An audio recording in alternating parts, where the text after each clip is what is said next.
Today's video we have a Buzz Lightyear guide. In today's video I'm going to be explaining the best strategies to use to actually push trophies for Buzz Lightyear and maybe even achieve the unthinkable, getting gold 3 on Buzz Lightyear, basically his title.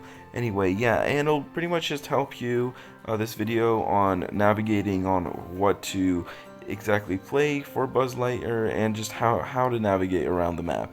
Anyway, before we start, you must know that you pretty much want to choose a game mode that's going to be easy to play and requires pretty much 3v3 could be great. You could also play Solo Showdown, but in today's video we're going to have 3v3s because in my opinion it's easier to push Buzz Lightyear in something that's like team based. Anyway, so that's why you're going to be choosing Bell's Rock for the map, and especially Knockout. The fact that it's Knockout means that the game's pretty much going to be going really fast. You could see some games of course go minutes, some goes only 1 minute, see 55 seconds. They're really easy to play. Anyway, now let's get into the games itself.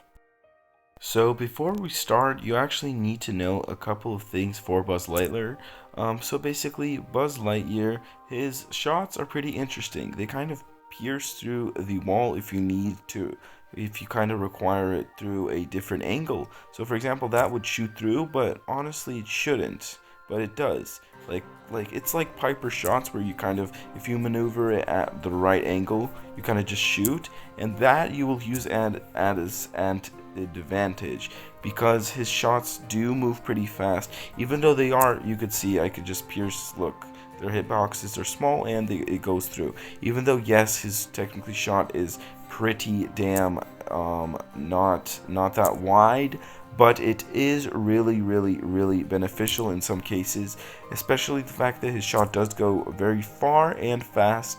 That will help us really much, as well as you must know that he can't really hip fire often. You can see this, so you got to use this as an advantage. For example, you're standing beside a wall and there's an enemy right there. What you got to do is kind of stand beside the wall, shoot, then go back to the wall, shoot, then go back to the wall, shoot, and that way you're going to finish the enemy. This is especially helpful in Knockout because we all know that Knockout, the main objective is not to die and kill other enemies, and it's just going to be really beneficial. So first you shoot, go back to wall, shoot, go back to wall, and yeah, that's pretty much it for Buzz Lightyear.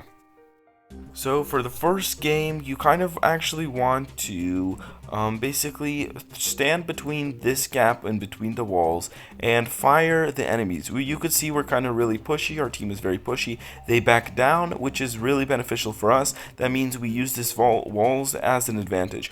Always we use these walls as an advantage. It is very helpful because you're playing Buzz Lightyear and his hip fire is very small, but very accurate, and it's fast, and you're gonna basically be using these walls as in it, especially the metal one, because it's unbreakable, and if there's some kind of cold or something, then you could just back out and not be worried because they're not breaking the metal wall. But here you could see we're kind of destroying this team, to be honest, because our team is very pushy. Honestly, we counter pretty much each and every one of these brawlers. This Colt could have been a little bit better. I don't know why I was spinning, but yeah, GG's pretty easy game.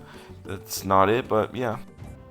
We're gonna go through every single game that you can have against certain brawlers. For example, this game we're playing against Miko and of course Buzz Lightyear and Rico, which is honestly pretty hard to counter as playing for Grom and Piper and Buzz Lightyear. But you could see we're kind of basically defending our position, very defensive, to be honest. We are not aggressive for now, but once we kill one of their teammates, which we're deciding now, but okay, this Miko is really being suspicious.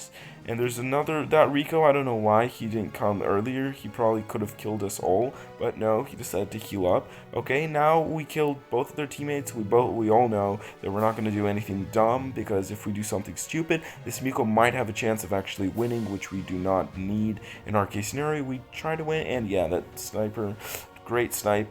Anyway, and let's just play the second round the same way. You can see I'm kind of pit maneuvering myself by these walls. I'm waiting until this Miko kind of jumps on me. If anything, we all know what Buzz Lightyear gadgets does. It's pretty overpowered against I would say tanks, because you could just dash away and not get harmed like here, and it's really useful. Honestly, it's probably one of the, no, I wouldn't say the best, but if it could stun while dashing, that would be even more helpful. But you could see, yeah, it's pretty damn good. Anyway, I don't know why this Mikkel is trying to win us. Yeah, and GG's, pretty easy game. Honestly, we were definitely stronger than their team.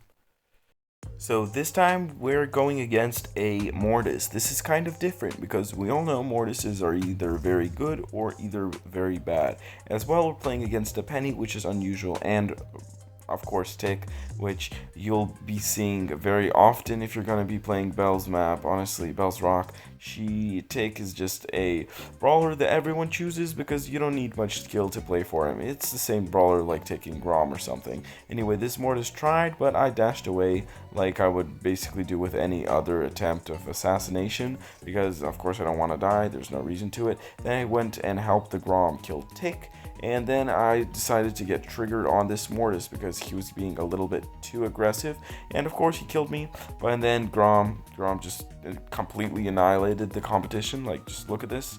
And yeah, that was a great super, great techniques. Yeah, whatever. Anyway, and for the second round, I'm just hoping to win this. I don't want that Mortis to kind of I don't want history to repeat itself. I have my super, which that means I'm not really warned about this Mortis too much. As we all know, my super is pretty beneficial as well. But honestly, I'm not gonna lie, if you compare like the modes, yeah, I supered on him and he didn't die. If you compare the other supers to this one, this is probably the worst super you can have. The best one is probably the one where for the Saber, then goes the flight mode, and then this super. Honestly, the super isn't that good. It's an okay super. Could have been a little bit better on damage wise, or it could have been a little bit more fast. Let's just say that. Okay, here I was kind of concerned that this Mortis would. Okay, here is the most concerning part. They were all pushing us at the same time. We were kind of struggling, but this Grom completely clutched it, and I was also keeping my keeping my hold, not letting this Mortis push, and we all killed them completely annihilated the competition.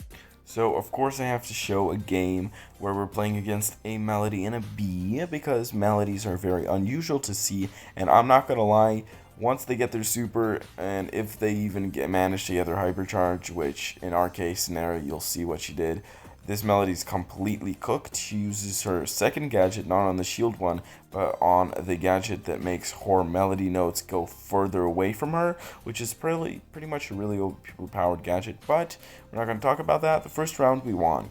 Our hopes were really high, and we were like, yay, okay, we're probably going to most likely win this. We completely annihilated the first round, but then I see that Melody has a super, and then I'm like, okay, please don't touch us, no. And then look, she pops out her gadget, which is, I'll remind you, on this map is pretty darn good.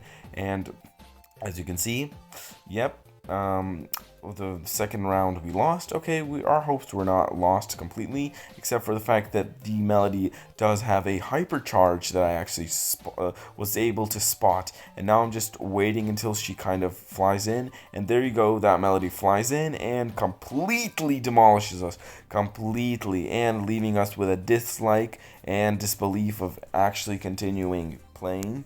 Well, yeah, GG's, that was pretty unfortunate, to be honest. But anyway, I hope this video helped you in some sort of way and has kind of attached you to the right path, let's just say that. Anyway, thank you for watching this video to the end. If you enjoyed it, go check my other videos out there as well, if not more entertaining than this one. And without further ado, on this note, I'm going to be saying goodbye. If you're happy and you know it, then subscribe, yeah. If you're happy and you know it, then subscribe, yeah. If you're happy and you know it and you really wanna show it, if you're happy and you know, then subscribe.